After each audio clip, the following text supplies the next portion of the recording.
Посетители, уште еднаш ви благодарим што дојдовте на оваа наистина ретка и посебна изложба, каде што може да ги видите ексклузивно фотографиите на едно место на Билјана Илуковски, наша реномирана фотографка, која, знаете дека во многу светски списанија има презентирано своји фотографии, а од друга страна една од ретките кои оди по ризични места и слика народи кои полека ја губат собствената автентичност. Така да, може би ова изгледа како обичен настан, меѓуто е дефинитивно ексклузивна прилика која малкумина имаат во светот и вие сте едни од ретките кои може да присуствуваат на вакво нешто. Ви благодариме што одвоивте од вашето време да и направите чести на Билјана, а богами да уживате и понатаму во нејзините фотографии. Нашиот настан ќе се снима, така да може само да се смеете, но за жал морските нема да ви покажете. Ќе се снима бидејќи сакаме ова што она го прави тука во музеот да остане повечено како и самите фотографии. Така да тоа што она ќе ни го каже денеска дефинитивно вреди да биде запишано, бидејќи верувам дека презентира разни авантури кои ги имала низ Африка и многу повеќе ви кажа и за народот Суди и за другите нејзини искуства низ Африка и низ Етиопија, Судан, Ангола. Така да јас нема да должам многу, само ќе посакам опуштено и пријатно предавање на Билјана, да си говори колку што сака, за што сака, понатаму вие секако може и прашање да поставувате. И ова да го сведеме на ниво на разговор, значи не мора да биде формално предавање, каде што си да сме внимателни, туку може да се разговарате со Билјана, да се различни прашања за нејзините африкански искуства или за техниките што ги користите при фотографирање. Ви посакувам пријатен час, да уживате и слободно потоа посетите изложбата и уживате заедно со авторката Билјана Илуковски. Благодарам во се. Благодарам на сите вас што наистина одвоивте време за да бидете присутни денес на ова предавање. Како што рече Гоце, морам да се заблагодарам уште еднаш на Гоце, се заблагодарив вчера, но морам да се заблагодарам денес пак јавно, од причини што доколку ако не беше Гоце, ако не беше неговата иницијатива, неговиот ентузијазам за да се оствари оваа изложба, дефинитивно немаше да има изложба во Македонија, така да ти благодарам Гоце. Видете, ова ќе биде некој како неофицијално предавање, ќе биде како разговор, можеме да имаме прашања, одговори, се тоа што ви интересира, бидете наистина опуштени, јас сум доста народен човек, можете да прашате што сакате, така да можам да започнам со некој вовед, да речеме за мене која сум јас, како што спомна Гоце, Билјана Илуковски, родена и растена во Прилеп, Прилепчанка по потекло, на возраст од 22 години заедно со сопругот сме заминати во Австралија, значи јас живеам во Австралија, но доста често се враќаме назад во Македонија. Македонија ми е премногу мила, со исклучок на минатата година и со исклучок на 2020 година, од причини заради пандемијата. Сега можеме да започнеме во врска со фотографијата. Кога започнав со фотографија? И таа желба, обично луѓето се прашуваат кога започна таа желба за Африка, за фотографија. Интересот за Африка и за различни народи, поготово народи што живеат во некои изолирани места, е започнато многу одамна, но сепак се сеќавам на една фотографија, значи тоа беше 90-те години, кога бев, не знам, може би околу 14-15 години, така некако, се појави фотографијата на Кевин Картнер, тој е фотограф, кој што имаше сликано една од, не знам, може би вие сте запознаени со таа фотографија, фотографијата на детенце во некаде во камповите на Јужен Судан со ношојанец поради него. Тогаш се пробудил на интерес и любопитност за Африка, но тоа беше некоја любопитност и интерес од некој премногу различен аспект. Од секогаш сонував дека може би ќе работам за Црвен крст, заради тие причини се запишав средно медицинско и мислев дека ќе работам како медицинско лице некаде по камповите во Африка. Но животот значи изеде по различен тек, така да не успеав мислам таа некоја цел да работам како медицинско лице во некои од тие кампови. Заминав во комплетно различна професија, кога почнавме да живееме во Австралија. Потоа интересот се пробудува како фамилија, со сопругот и со децата, решивме да ги воспитуваме самите деца на еден поинаков начин, со тоа што ќе ги носиме, ќе ги шетаме по земји кои што не се туристички дестинации и да ги видат оние две различни страни на светот, убавата и да речеме еве така нецивилизираната за некои или посиромашните земји. Сакавме да му го споделиме тоа искуство. И тогаш исто фотографирав, но тоа беше повеќе колку така. Значи за некоја лична сатисфакција. Се до 2014 година. 2014 година, 2013, извинете. Крајот на 2013, што се случува, имав прачена книга од светски познат фотограф Джими Нелсон. Тоа е фотограф кој што ги фотографираше некои од најизолираните племиња на целиот свет. Имаше поминато околу 5 години, различни делови на светот и ги фотографираше. И се сеќавам кога ми пристигна книгата, кога ја отворив првата страница, на прва настрана страницата кога ја отворив, видов човек кој што држеше калашников во раката. Тоа беше еден постар човек, имаше поставено рогови, украсен беше со рогови од некој диво животно, така беше исцртан слично како луѓето што ги гледате на портретите и стоја до него две дечиња. И тогаш започнаја во мојата глава да се појавуваат милион прашања. Добро, дали на вистина овие луѓе се уште постојат?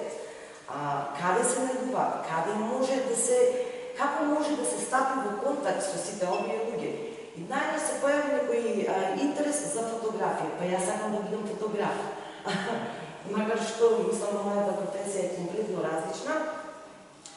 И тогаш бев решена, се решив, окей, сакам да започнам да се занимавам со ова како некој хоби и започнав со тие истражувања. Како може да се стигне до овие луѓе? Тоа беше човек од Муси племето, а во исто во книгата се најдуваја и некои други племиња кои што живеат во областа на Омодолината, граница помеѓу Јужен Судан, Етиопија и Јужен Судан. Извинете. Така да започнав со тие некои истражувања и стапив во контакт со фотограф од Јужна Африка кој што организираше посебно патување, тие се посебни фотографски експедиции. И почетокот на 2014 година се пријавив за тоа патување, фотографска експедиција, иако немав познат фотографија, мислам професионална да речеме фотографија. Се пријавив на тоа патување, требаше да се патувањето да биде крајот на 2014 година, ноември. Но што се случува во меѓувреме? Тоа е мојата среќа, тоа викам цел живот секаде каде што патувам, секој пат излегува некоја епидемија, па еве се и пандемија, така да во март на 2014 година започнува најголемиот излив или outbreak, како би рекле, на ебола во деловите на Западна Африка. Тоа беше еден од најголемите. Еден од поголемите outbreaks на ебола беше документиран 1976 година и после толку многу години, најнаш 2014 година, кога јас треба да одам и да патувам во Африка, значи во тие делови започнува тој еден outbreak на ебола. Така да, значи, започнува едно волумење. Значи, од март започнува, потоа почнува да се шири, да се проширува во другите делови од Западна Африка, овде веќе стигнува до Кенија. До последниот момент не знаевме дали таа фотоекспедиција ќе се одбива или не. Сепак чекавме до последниот ден дали ќе има, дали ќе се прошири самата ебола веќе на граница, мислам, до Етиопија. Значи беше едно патување, едно искуство, сепак патувањето се одви, причини што веќе не беше еболата стигната до Етиопија. И првото искуство со Муци народот. Видете, таа е на Африка која што јас ја посетувам, има многу поразлична Африка. Африка која што не ја гледаме во брошурите на туристичките, мислам во туристичките брошури во агенциите. Таа е на Африка која што е доста предизвикувачка, можам да речам, ризична, но сепак за мене е премногу фасцинантно. Јас сум фасцинирана од тој од Африка. Таму е тие се места, тие се народи каде што времето комплетно забрава. Значи се живее еден комплетно поинаков начин на живот, живеат се уште во племенски заедници. Првото искуство со муси и племето беше колку и да си спремен, значи тоа земаат тие патувања, земаат доста припреми, земаат физички припреми, но доста и психички припреми. Треба да се биде доста психички спремен, треба да се биде спремен од здравствени причини, посебни вакцини. Сепак се оди во места каде што постојат некои болести што би рекле веќе се предисториски не ни постојат во другите места на светот. Вакцини за жолта треска, вакцини за колера, вакцини за тифус, на секоја една можна вакцина ми се чини дека ја имам примнато. Па се дори за ковид, така да сум комплетно штиклирана со сите вакцини. Самото искуство, како што реков, мислиш дека си спремен физички, дека си спремен психички, но кога ќе стигнеш таму, разбираш и сваќаш дека навистина не си спремен. По причини што ги гледаш фотографиите, претходно си ги видел фотографиите, но не можеш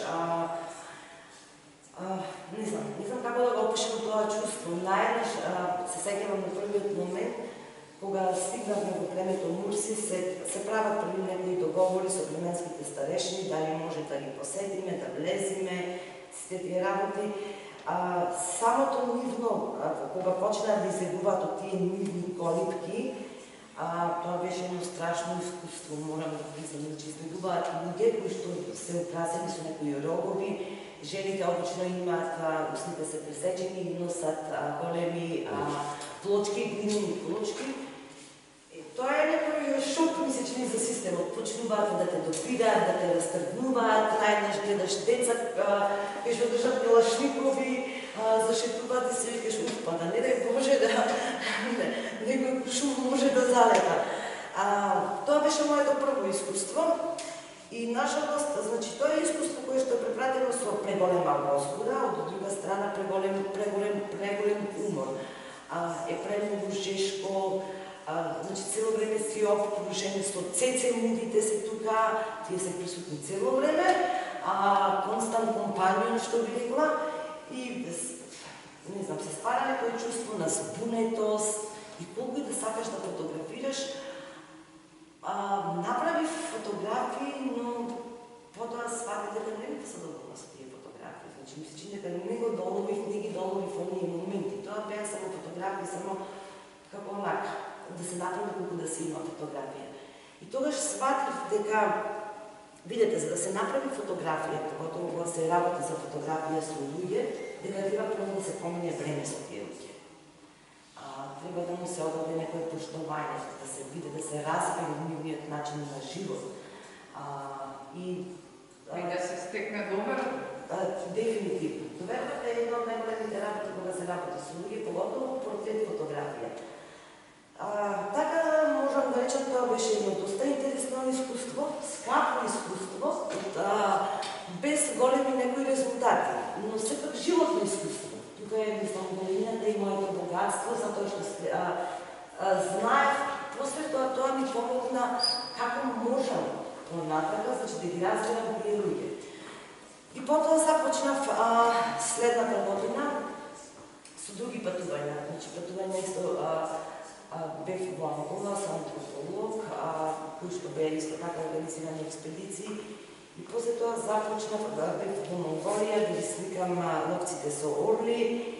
И после тоа, значи, започнав кај Сурма луѓето, да патувам, да поминувам време со нив, да седам со нив, да останувам, зависи некој пат 2 недели, некој пат 3 недели, секоја година се враќам назад кај нив, да стекнам доверба, тие се доста изолирани, како што реков, живеат на посебен начин, имаат племенски старешини, кои што имаат некоја неформална функција. Старешините се старешини, но сепак сите тие одлуки се направени во склоп заедно на се вклучени одлуките кога се прават, се вклучени и другите луѓе од племето. Така да тоа е стекна таа доверба и самите фотографии се резултат на верба на таа доверба, што ја добив, што ја стекнав со луѓето, се резултат на месечино и моето поштовање што имам спрема нив како народ, без разлика дали луѓето ќе речат тие се цивилизирани или не, за мене се тие луѓе и за кои што имам огромно поштовање и можеја тие да го истото да го осетат. Значи, кога одам кај нив, и останувам кај нив, останувам во шатори, нажалост тоа се сепак ризични предели, мора да се патува со вооружено обезбедување. Обично имам 4 до 5 вооружени войници кои што патуваат со мене. Ја носиме цела константна храна со нас, од причини што нема храна, причини што нема вода, значи немаш исто услови за, да речеме, исто лична хигиена. Така да, личната хигиена морам да спомнам едно минимално ниво со тие некои влажни марамичиња, причини што не си сместен во хотели. Ја делиме обично храната заедно, имам време со нив, со нивните деца. Како што реков, самите фотографии се резултат на тоа. Сакам да ви оставам вас време за прашања, пошто наистина не знам што ви интересира и дали може да биде неофицијално, постанувајте прашања, разговор да биде да не само јас да зборувам. Специјално се облечени за фотосесијата или се секојдневно името аутфит, да речем? Да. Видите, судбата се специфични по тоа што тие секојдневно ги користат, тие не се облечени, да речеме, тие се уствам декорирани, украсени. Да, со тоа тие секојдневно го прават. Го прават, тоа е нивната култура, нивната традиција, да речеме, од кои причини? Од причини за разобавување, како што ние, пример, во модерниот свет, да речеме, користиме шминка, одиме на фризер, ги правиме косите, тие ги употребуваат предмети од природата, обично земаат глина или камчиња, ги кршат и после тоа се добават и се декорираат. Или што било што ќе најдете во природата, пример, цветови, во еден момент можеш да ја видиш дека, пример, има овие цветови ставено, а после тоа ги извале, ги фрлиле тие цветови, ставили нешто друго. И од тие причини сакам да продолжам да ги фотографирам, затоа што тоа се моменти кои никој пат нема да се повторат. Тоа се фотографии што никој пат нема да се повторат. Од причини што доеднаш друг пат не ми се верува дека, пример, оваа девојка би ги нашла истите цветови, ќе биде онака исто нашминкана, таа може да биде вака, не знам, може би пола сат, може би еден час, после тоа земат нешто друго прават. И од тие причини желбата се доста инспиративни и желбата да продолжам понатаму е се уште голема, за да можам да го опфатам и да ги прикажам тие нивни артистични способности. Се надевам дека ви одговорив. Да, велете. Да, Видена, едно прашање. Кога ги договараш снимањата, значи луѓето знаат дека ќе ги фотографираш сето тоа. Мислам, сепак е стејџинг прашање во најголем дел. Сами си ја бираат иконографијата, значи оставена им е слободата. Слободата конкретно оставена. Па тие се, за мене, тие се артисти. Значи јас воопшто сум никој ништо. Јас така да го јас сум еден човек кој што има фотоапарат и оставам сето тоа да биде на нив. А како се фотографирано? Точно е управно се дека се стејдж фотографии. Зошто стејдж фотографии? Од причина што сакам целиот поглед, целиот фокус на гледачот да биде и да можат да ги видат нивните способности, нивните уметнички способности. Како се овие слики фотографирани? Овие слики се фотографирани, обично носам црно платно со мене, а некогаш го поставуваме помеѓу две дрва или некој пример од или некој од омажите, тие се доста, мислам, приступачи кога доаѓа ред за да ми помогнат, нема проблем тука. Нема проблем, ќе го земат платното, го држат, тие се поставуваат сами и така фотографиите настануваат. Извинете. Видете, сакам само нешто друго да спомнам, во врска со довербата. Секој патување кога одам, верувам дека фотографијата и еве како да го наречам, it's a two-way street, двонасочна улица. Не е никој пат само за едниот човек, туку треба некоја не корист, еве да речеме корист, пошто не ми иди македонски збор во моментов, да имаат и двајцата, и фотографет и другиот. Бенефит. Молам, бенефит. Па тоа е англиски, че можам англиски да се изразвам. Бенефит е да имаат двете странки, двете страни. Секогаш со мене носам полароид камера, така да ги фотографирам и исто му давам како подарок фотографија, поготово мајките со децата се секој пат да пресекни причини што никој пат тие не се виделе самите себе си на фотографија. Предпоследниот пат кога бев, имам исто направена изложба, така да самостојна изложба во Кибиш, ги имам фотографиите направено околу А3 формат, ги наредивме, носев како ортомата беше закачена од едно дрво до крајот на друго дрво, штипки исто носев со мене, така да фотографиите ги имаме поставено со штипки на ортомата, за да можат самите себе си да си се видат од претходното патување и тие фотографии му беа оставени исто за нив. Мој всушност огледала нема, така? Не, обично доста интересно. Доста интересно кога разговараме за огледала, кога ќе стигнеме со колите таму, обично доаѓаат на колите на ретровизорот и почнуваат да се гледаат. Исто со телефонот, пример со мобилниот телефон, се ставаме на селфис или на снимање, така да доста интересно е и за нив колку е возбудливо за мене, доста е возбудливо, интересно и за нив. Да. И како се разбирате? Како се со раци, со нозе, со се, обично, тоа е доста интересно прашање. Како се разбираме? Тие како народ воопшто не го зборуваат, не го разбираат официјалниот јазик на Етиопија. Значи, има големи знаци пред да стигнеш на Кибиш, тоа е делот од Омовари, каде што има знаци дека веќе законите на Етиопија повеќе од оваа точка натака законите на Етиопија значи не постојат. Значи тие дури ни самиот јазик не го познаваат. Нема пример рекорди која година се или документација која година се родени. Тоа е малку тешко, пример не можам да знам, не знам која возраст се овие деца или овие девојки. Како се разбираме? Обично имам човек што го зборува, мислам, етиопијанскиот јазик, носиме човек што го разбира нивниот јазик, но претежно е со мимики, со the body language. Ми се чини дека некој пат говорот на самото тело е многу поважен од зборовите. Луѓето можат да го осетат тоа. Така да претежно обично му дам брада, let me give you a hug, kiss. Значи може да ги осетат тие работи. Така некако се разбираме, а како со зборови, не баш со зборови. Па пеевме така, но тоа беше доста интересен момент, македонско девојче. Да, имавме една таква сцена, помели.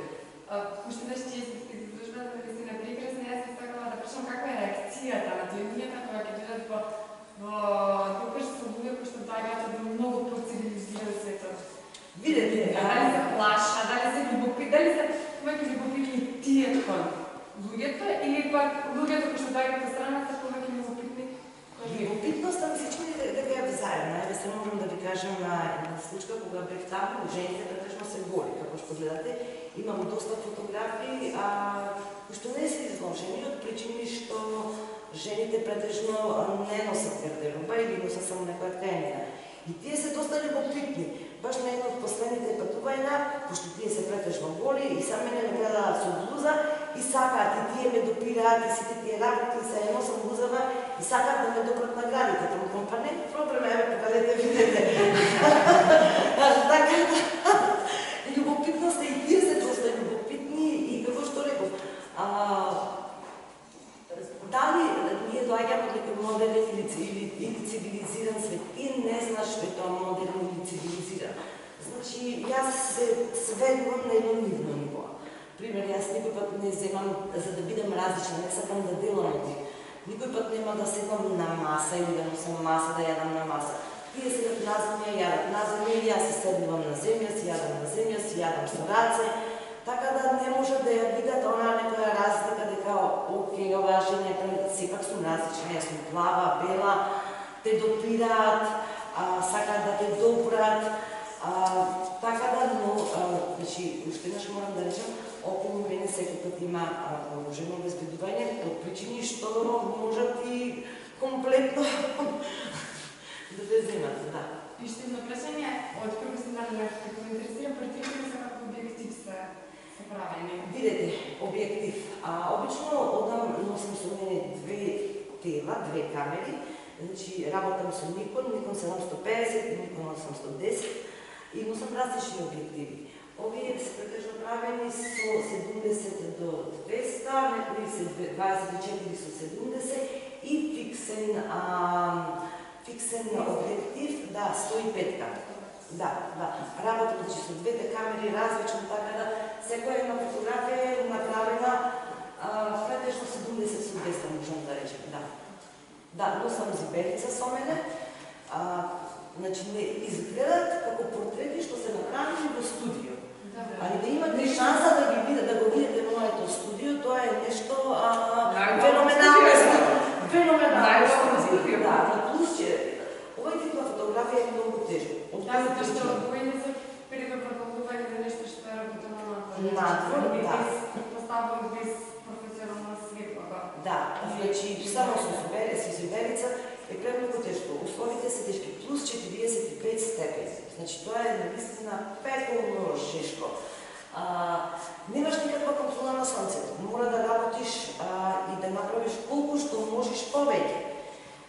Неконтролирано свето така да се преместуваме. Го земаме платното, сега ги носиме, пример, на овие две дрва, го закачуваме или, пример, двајца од мажове што се во племе, да речем, потоа продолжуваме, окей, сега одиме на следната страна, на кинаква страна, работиме во зависност како се движи исто и сонцето. Не би дошло природата да ја фотографира нешто? Видете, сте там. да, доста интересно прашање.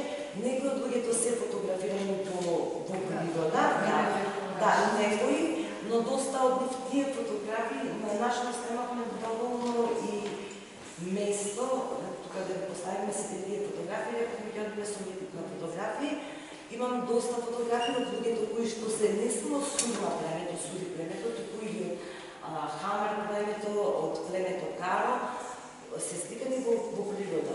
Но, сепак треба да внимаваме што објавам од причини што дел од луѓето, од жените, се тотално гори. Значи, просто е почнувала сензори, примерно, цензура, така тоа е преводно избор на Фейсбук и тие работи. Така да голем дел од фотографиите не можам, нажалост, по медиумите да ги објавам од причини што тоа е многу деликатно прашање. Поготово во западниот свет, зашто покажуваш голотија, макар што јас не ја гледам таа голотија, ја гледам од уметничка страна, но да, али природата како природа никој пат не ми била фокус, јас сум влюбена во луѓе.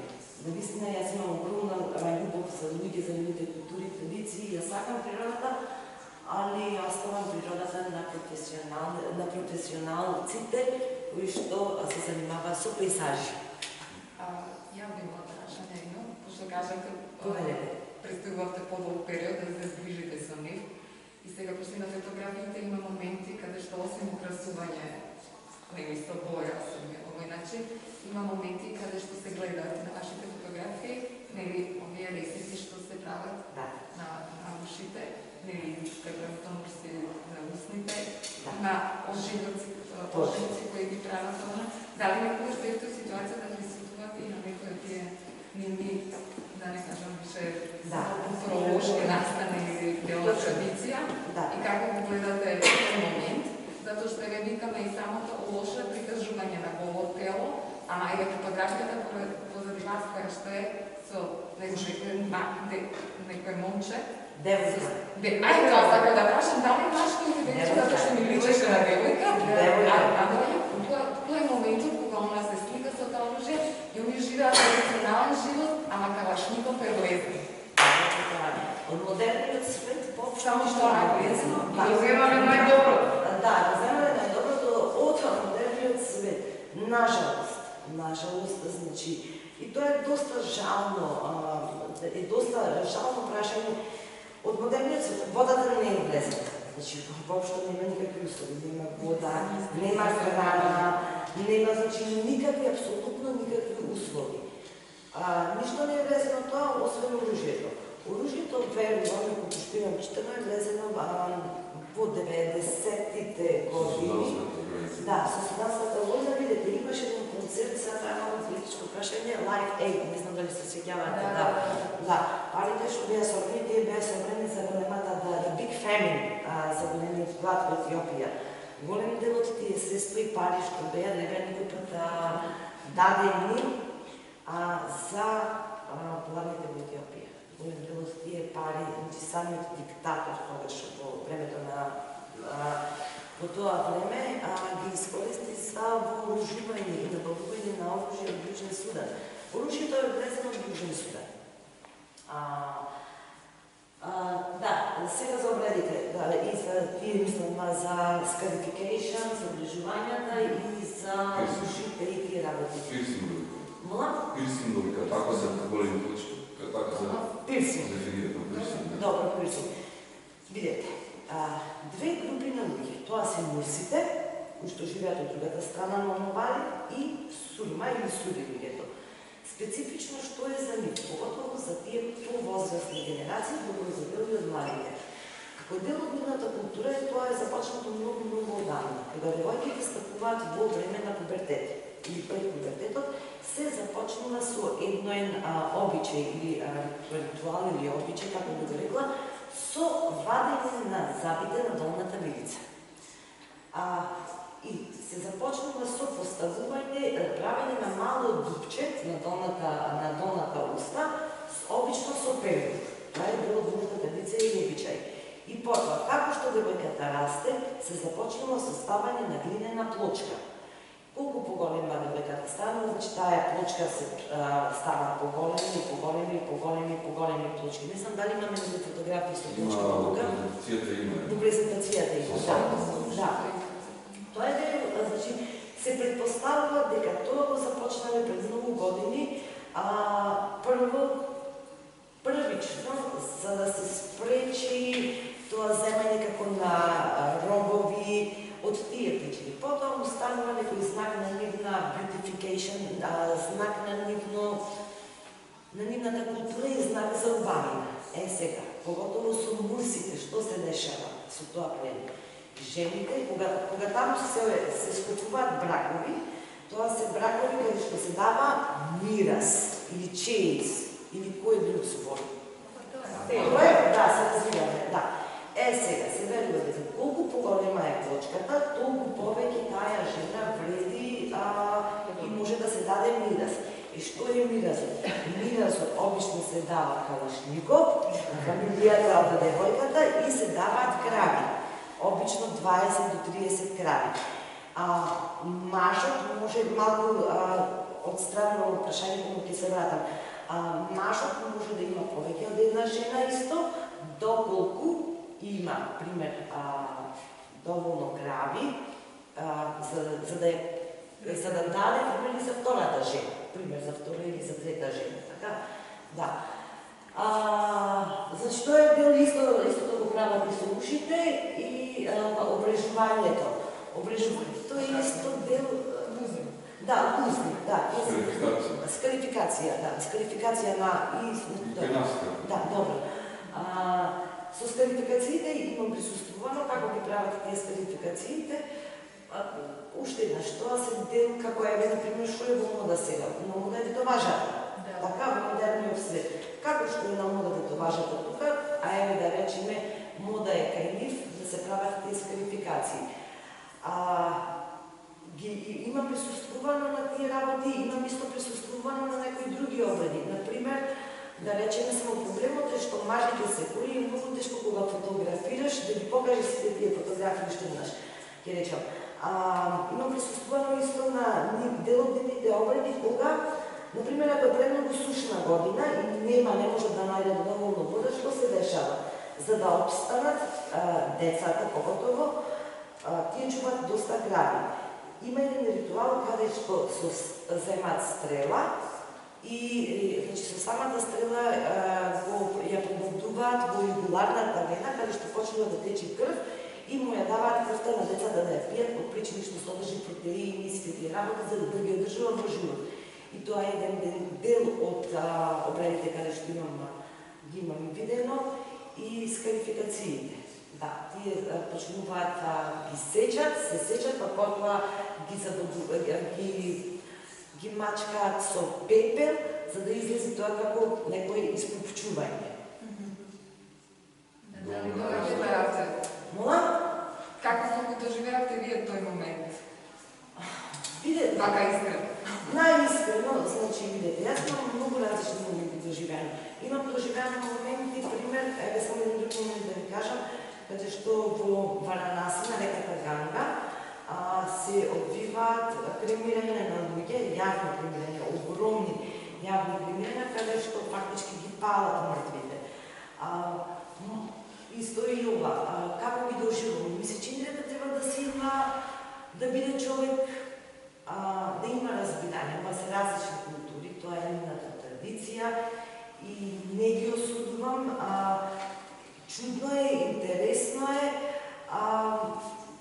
и ги прифаќам онакви какви што се, пошто сепак тоа е нивна култура и традиција, да. Не знам дали ви го одговорив. Не, и потребно е, што со своји очи видовте, како самите девојчиња кои се прави, како они реагираат? Тој момент дали го? Да, видите, тие имат доста голема храброст и за нив тоа е сето тоа нормално. Значи нема некој чувство на страх, да почувствуват дека има чувство на страх или дека тоа е направено насила. Воопшто не. Имам искуство со друго племе, Хамар племето, каде што дел од традицијата е пред, значи за да операт мажите девојка, знам се звучи малку грубо, има посебен обред каде што пример ги не камшикуваат, туку со стапови пример ги удираат девојките. И тоа се цели онакако фрги оставено со крв, али девојките значи да со таква храброст и дури самите пристапуваат кон мажите која повеќе ќе покаже храброст за да бидат врбувани ако е правилниот збор. Никога пак не сум осетила дека тоа го прават наследно или дека има некоја тага или тоа ми се чини дека го прават со некоја задоволство и со некоја гордост. Добро, што читат на некои такви работи, а често недоставуваат фотографии да ги види човек, да ги доживени сам сигурно на снимки. Меѓутоа, пошто барајте, присутувате, ме интересираше моментот како вие да се гледате тоа. Немавте многу можност за такво нешто, веројатно. Не, ги гледав тие работи, како го доживеав в моментот. Па, како што реков, интересно, фасцинантно, чувства и емоции, не почувствував дека тој момент не е дозволен за снимање, пошто вие овие снимања сигурно ги договарате, веројатно и ги плаќате, предпоставувам дека и светот и таму функционира на тој начин. Да, ги имам документирано, но никој пат, мислам, не сум документирала до степен, ги имам документирано, го имам документирано исто, фотографиите се баш, не знам дали ги има во каталогот со стрелата која што не во југуларната вена. Има една, да. Во каталогот, има трфање, има снимки и фотографии од режење на кујата. Има разни научни студии за судите и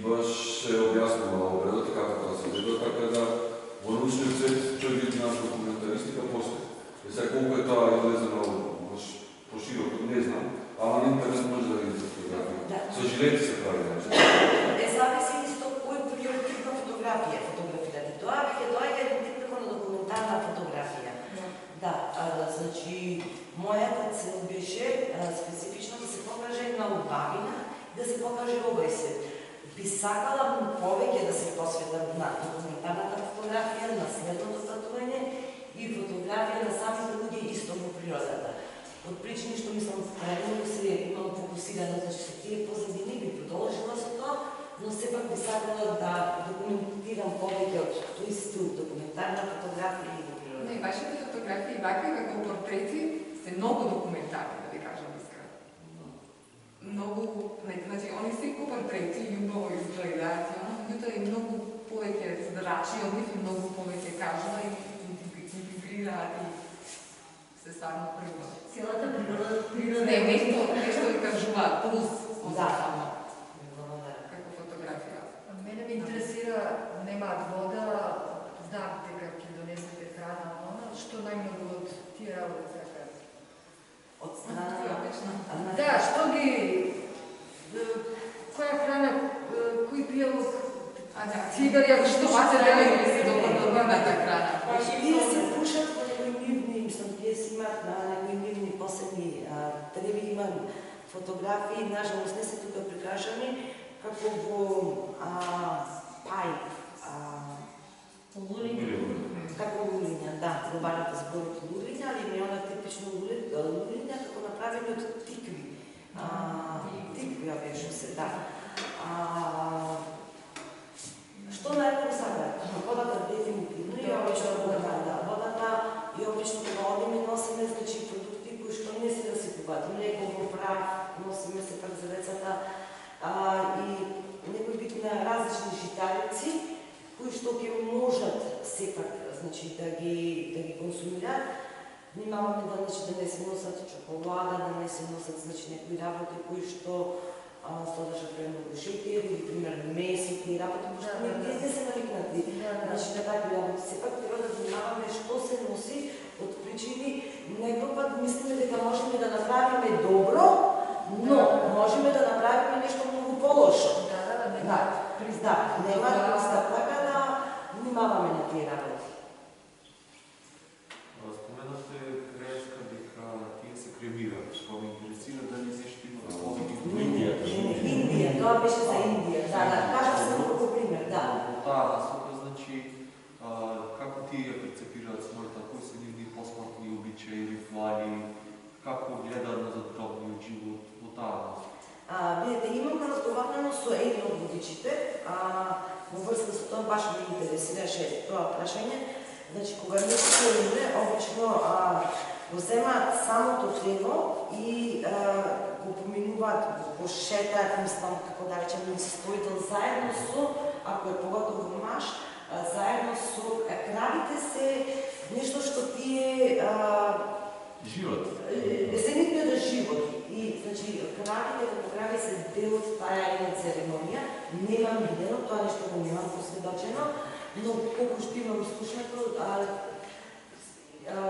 си имат некои посебни ритуали, но лично ги немам видено. Така да не можам во големи детали да разговарам. Доцен може да има. Имаат многу интересен концепт за живот после смртта. Немаат верување во пекол и во рај. Значи не сметаат дека душата постои некаде. Туку едноставно го величаат човекот, имаат само сеќавање за човекот онакво како што бил. Но имаат верување во духови, во присуство на предци. Така да ми се многу поразлично и во нашиот начин на перцепирање на патот на душата и будистичка. Туку се смета дека тие се присутни моменти кога на нив им треба помош од предци. Така да во среда ќе имаме малку повеќе разговор за тоа, за религијата и верувањата и колку уствари они формираат на многу едноставна символичка заедница, а исполнат се со интересни активности обреди кои се врзани со смртта и со други активности. Многу се поразлични од другите африкански народи, кои се богати со митологии, со обреди поврзани со смртта. Кај нив го нема многу тоа редуцирање, многу интересно,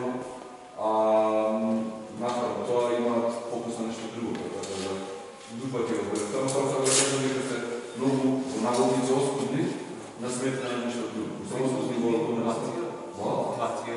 Информација, да, ги повредуваат, и имаат одредби кога уствари целото село присуствува и трае некој ден на погребето, не е како една 7 ден, повеќе дена трае и тогаш со калашникови соди се шеста, се приковани на чест, се слават на тука.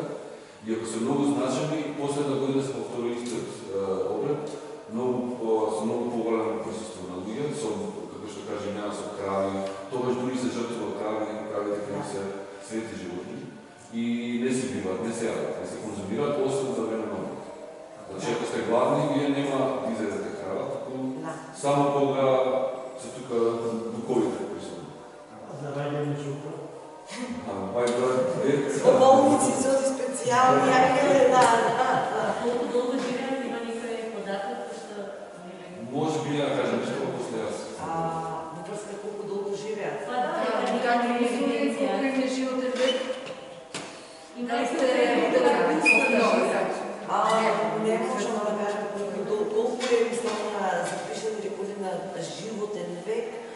Дефинитивно дека не е, мислам, ретки се случаеви, претежно кога се среќаваме со помлада генерација, можам да речем, она стари примери, што е староста. Не можеш да направиш некој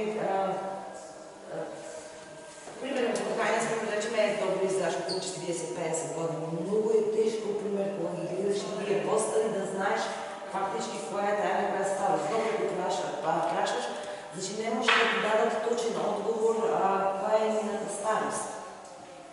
Да, што каже, нема официјални записи кога се родили, не слават за ден. Да. Но просекот околу 50 години е сега поетата е што кај нив човек на 30 години изгледа поразлично од некој човек на 30 години кај нас.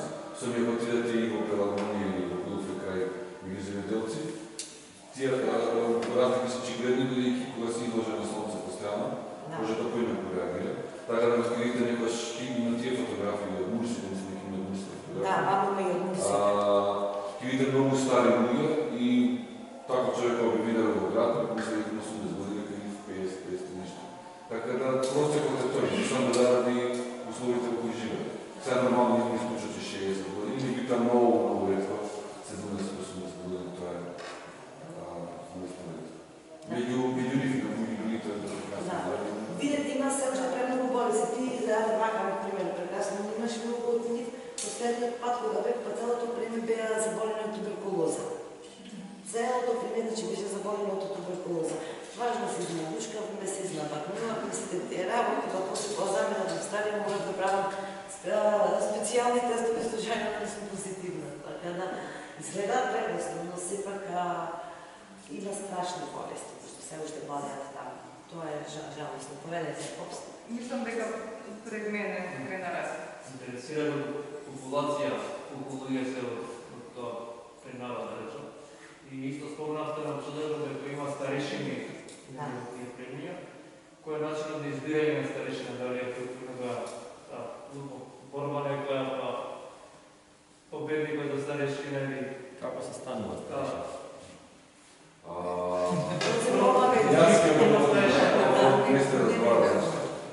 Старешините се видат комуну и тие најчесто се избират, има егалитарен систем, за разлика од нашето, не знам, како кажем, организирање на општеството, кој е поразлично, кога доаѓате во старосна група, тогаш автоматски станете член од советот на тие комуни старешини и автоматски добивате посебна и духовна моќ. И кај нив, например, нема централна фигура, како поглавар кој владе или кој ги координира сите, туку има совет кој заедно решава што ќе се случува и тие всушност имаат еднакво право на глас. Нема издвојување. Кај нив статусот се развива на ниво на возраст, а не на ниво на имотот. Имотот е битен секако. Меѓутоа, ако сте многу богат, не значи дека ако сте млад и богат, ќе бидете дел од советот.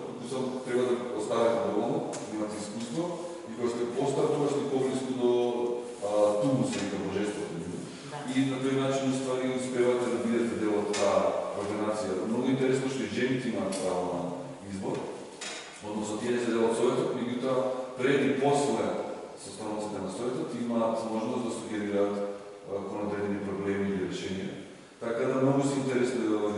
нема нееднаквост на ниво на некакво присуство во одна статусна категорија, ама има, например, на ниво на имот, кажи Милјана, колку повеќе говори, повеќе жените имат. А жените се многу независни. Например, за разлика од Запада, жените самите имаат, да речем, собственост на самите постуваат куќа, бидејќи мажот живее во повеќе куќи, нема своја куќа. И жените имаат собственост на куќата во која живеат и на се што тие произведуваат, се што продаваат, тие располагаат со средствата, не ги даваат на мажот. Мажот е само конзумент на оно што они ги имаат. Така да се многу, да речем, поинаку изградени како социјално динки во жените во западното општество до 24 до средина на Па има различни информации, 60 до 80.000 никаде пишува, така да сега не знам кој како може да прогнозира, зашто мина спомна. Тие се многу интересна, независна група, бидејќи опонираат цело време текстовата власт, која од 19 век се обидува некога да ги култивира. Они не сакат и школи им прават и се, они убиваат се тако и се трудат да бидат сонака независни и затоа не може да ги регистрираат точно. Од една страна и Билјана знае самото нивно именување, Сури, Сурма, значи они припаѓаат на група Сурма, меѓутоа не знаете кој од нив во кој број припаѓаат на една популација на луѓе што во рамки на Сури народот има 3 подгрупи. Да не ги кажам сега. И тоа е малце завршува работата, бидејќи ние се трудиме малце, да кажам, документаристички и административно да ги перцепираме луѓето. Они имаат многу поинаку поимање за себе и кој е многу повеќе стакнато преку вие елементи што гледат, преку името за себе или преку припадност или на картија. Така да, затоа етикоската власт не може да спроведе цензус, како се вика, попис на геноцид. Затоа што ние не може да види кои луѓе припаѓаат на оваа група или на онаа група и колку од нив се декларираат поимат за декларирање на идентитет. Кај нив е повеќе предисториски, што е современо, што за мене е правилно. Меѓу мурсите и сурите е многу сличен идентитет, затоа припаѓаат на таа група Сурма. Мада кога ги прашате, така читав ја сега, нема подобро знае, кога ги прашате мурсите, ти како мене не ги различно го нешто, како Хрвати, Македонци, Срби, Македонци буе. Значи, ние си имаме разлики од страна кога не слушате, ние мислите да говориме слични езици. Али сепак во врска пример со браковите, Сурмава можат да стапуваат во брак, само пример се минјава од мурсиве, може да се склопат некои нивни бракови, а воопшто со другиве племиња, пример со другиве племиња од Омо долинава, каде што се од другата страна, каде што живеат мурсиве, значи со Хамар или со Каро или со Арборе или така нешто племињата воопшто не се мешат. Или се земаат сури со сури, или има случаи сури или Сурмава со мурсиве. Да, само мурсиве се претежно зичини, примера кои нешто понават се доста и се слични, али се доста различни крајни примери, само во декорирање, самите доста користат рогови, многу почесто ги користат овие глинениве плочки, се поагресивни и... Мола? Тканините се Извини. Тканината века. Да. А може да прашам, сега ми се вратила на фотографиите. Претежно е боењето бела боја, така? И крупчина, форми на крупи, бело и портокалово, што гледам и сега, тој ритуално украсување, само во таа и други ми помагаат во стил. И исто, од што се состои таа боја, со што се може би лаичко прашање, Не, тие бои се, значи, баровник, камчиња се тие обично, јас како што помислам да ви позматам, глина, затоа се тие само тие бои. Зошто не гледаме, например, плава боја, зошто не гледаме, например, глина? Да, тоа што му е достапно. Значи, белата боја камчињата земаат, ги кршат, ги мешаат, глината, така да доста често некои од нив, пример, сами се декорират, например, имаше случаи мажите. Во близина имаше река, време во рекава, мислам, и земаат од во самата река, пошто тоа не е некоја река, платна плитка река, од самата река земаат како нека жолта, како нека окер боја и земат, пример, еден на друг. Сега, тука стои еден маж, тука стои друг маж, и земат и започнува со самата боја, пример, да го декорира целото негово тело. Значи, еден човек може да декорира друг. Некој пат земат сами се цртат и се декорираат. Значи, постојат различни моменти. Можеш да ги видиш сами каде што се декорираат, а можеш да ги видиш моменти каде што еден го декорира некој друг. Се цртаат. Бојата нема никаква улога како символ, не им значи ништо. Само затоа што има достапно. Да, тоа што му е достапно, тоа користат. Значи, пример, било цветови и работи. Да. Например, кружните облици, Молам? може да се кружни облици, точки, крупчиња, таму бело, па крупчиња црни, кругови овде, кругови малечки. Не може квадрати, може да видиш поинаку нешто било кои други облици. И тоа е, мислам, Па не знам дали дека не е прашање на достапност, него прашање на облици кои ги гледа во себе. Сите фотографии извира природата. Да. И сакам да искоментирам дека е многу добро што си се решила за еден потек, позади да биде црна позадина, бидејќи тие ја носат природата на себе, во себе, живеат со неа, од тим извир. Сека фотографија извира природата. Ако ова се стави во природен амбиент, се губи смисолот на амбиентот. Да. Видите, вие кажете, значи, ги користите тие, например,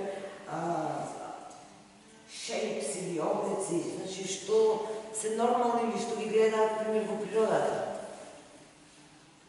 Ја еден детал гледам во цело време во сликава и се чудам како дошол до нив. Тоа е некој допир до цивилизацијата. Да речем, имаат направено украс, алка од енергетски кабел за земјување.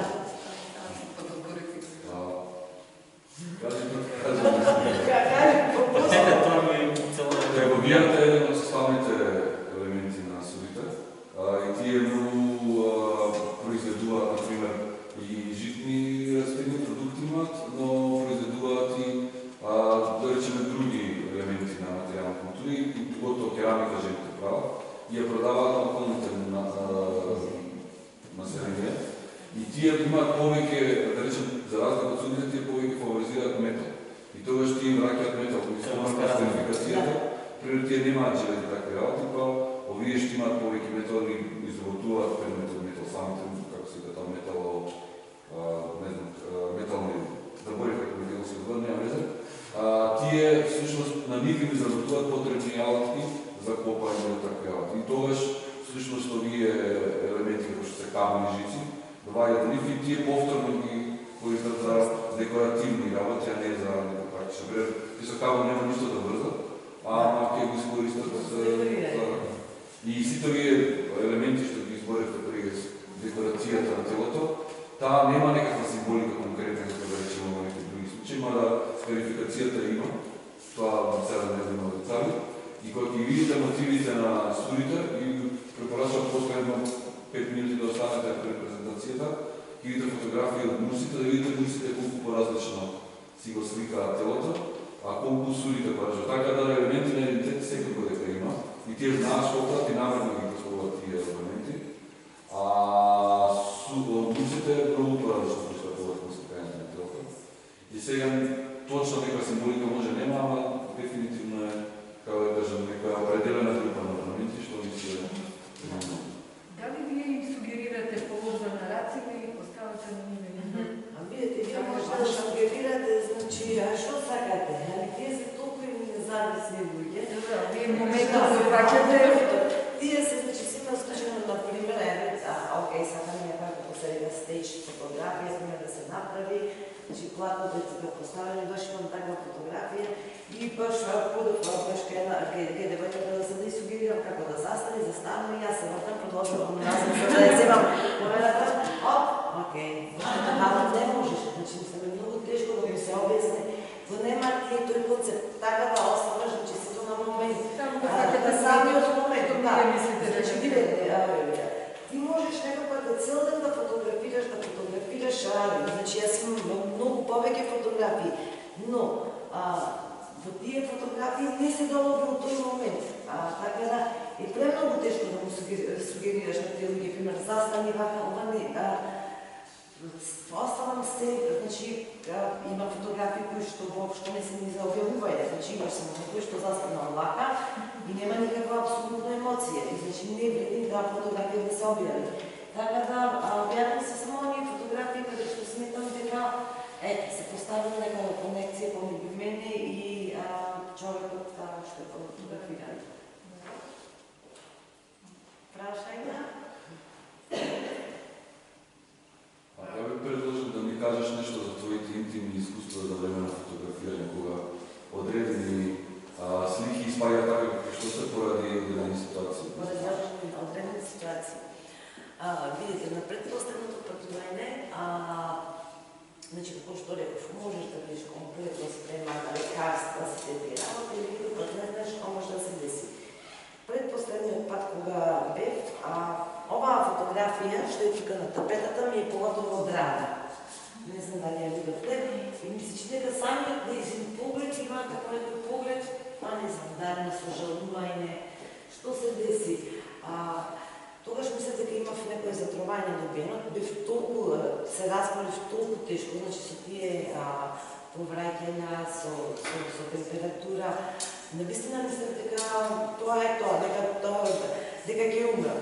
Фактички јас сум имала напад на жолчка, така да после известно време кога се вратив од Африка, се направив операција и конкретно ја оставив жолчката. Добро е што не се деси нешто полошо таму, така да, али оваа девојка се појави. И ми се чини дека навистина ќе приумрев. Толку бев болна со тие повраќања и тие работи кога ја видов, реков, јас морам оваа фотографија да ја направам.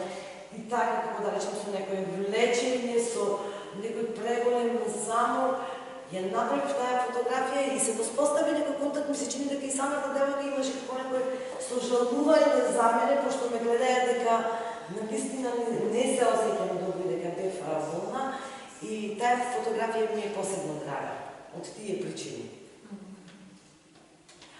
Имаме и други искуства, например, првиот пат кога бевме кај Хамар племето, не е вас, мислам, тоа е друго едно племе, требаше да преминеме река, тоа е другата страна на долината.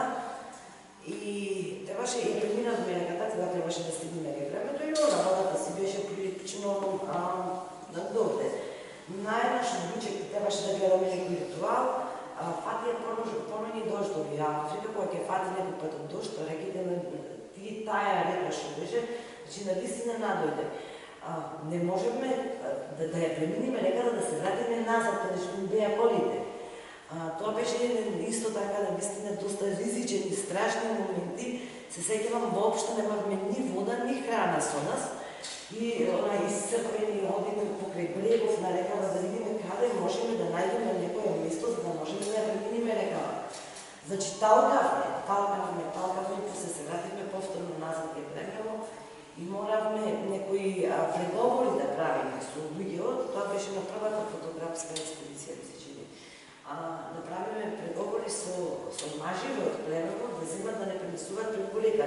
И се сеќавам на моментот, значи, кога четворица или 5 мажи ме фатија, значи, после целата бев модици, но тоа не е важно, но баш да го спасивме животот, не пренесува преку реката. И нешто мислам, тие викаат како треба да ги кревам. И кревам носете во рекава, и тоа, значи, самата река те заносува, не можеш ни да се движиш. И се сеќавам на тој момент, и фактима да го заборам како не носе, мислам, колку имаше одговорност од нивна страна дека некако треба да не спасат и да не пренесат преку таа река. Сме имали непријатни моменти. Морам да признам, предпоследниот пат кога бев,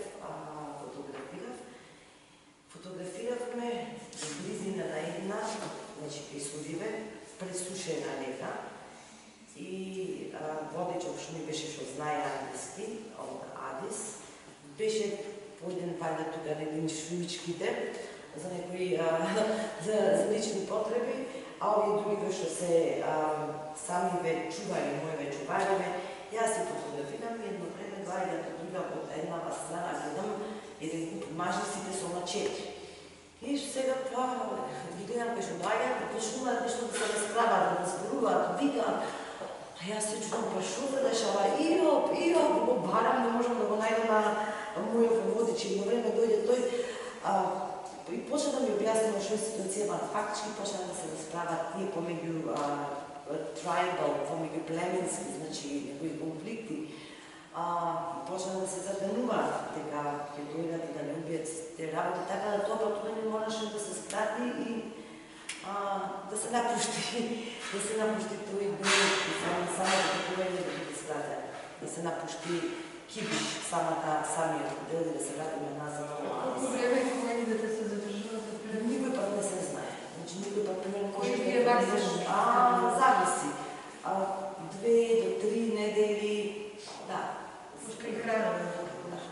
Па и не може да видите, значи мора да носиш, не се издржува, мислам психички е превелико тешко, самата клима, имаш тоа што имаш. Доколку ти снима зле, нема вода, доколку ти снима храна, немаш храна. И не се живее тешко, значи живееш од храна на конзерви.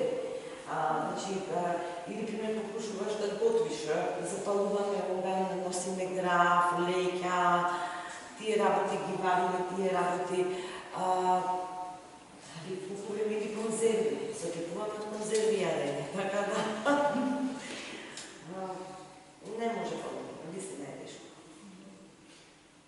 Билјана, би сакала да ти заблагодарам за овие прилични искуства, бидејќи многу ретко може да се прочитаат во медиумите. Од причина што ова се скапи експедиции, не се скапи само финансиски, туку се скапи во целиот процес на психофизичка припрема и може да си ги дозволат веројатно најголемите компании. И кога оваа приказна ќе стигне во ваква форма до некој едиторијал, таа толку се трансформира за јавноста, што на крајот мислам дека не ја добива вистинската приказна.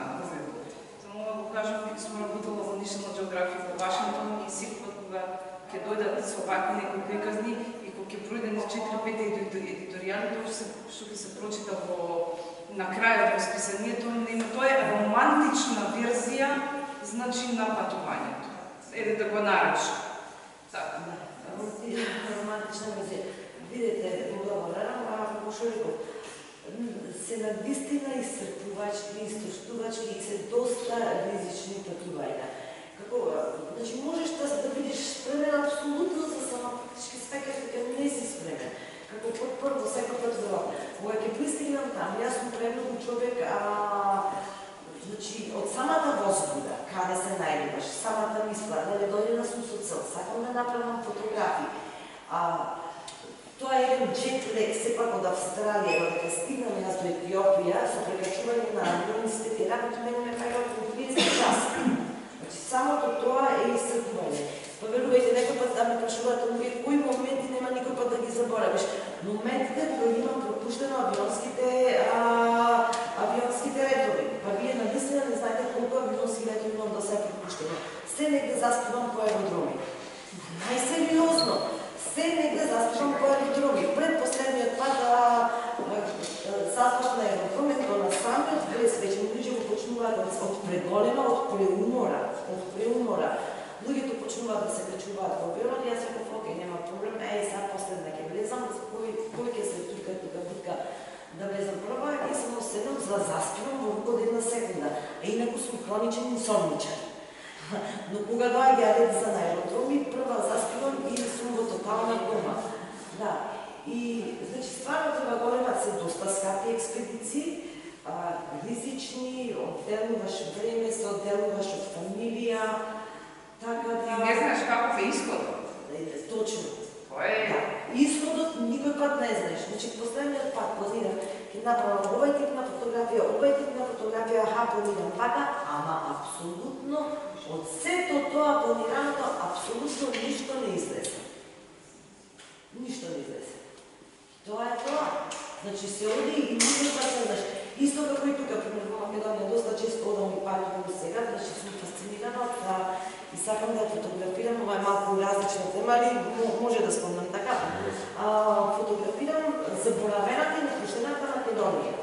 Заменувам по некои различни напуштени села, покушувам да влегнем во некои распаднати куќи, тоа е ризик, греди, паѓаат змијарници тука.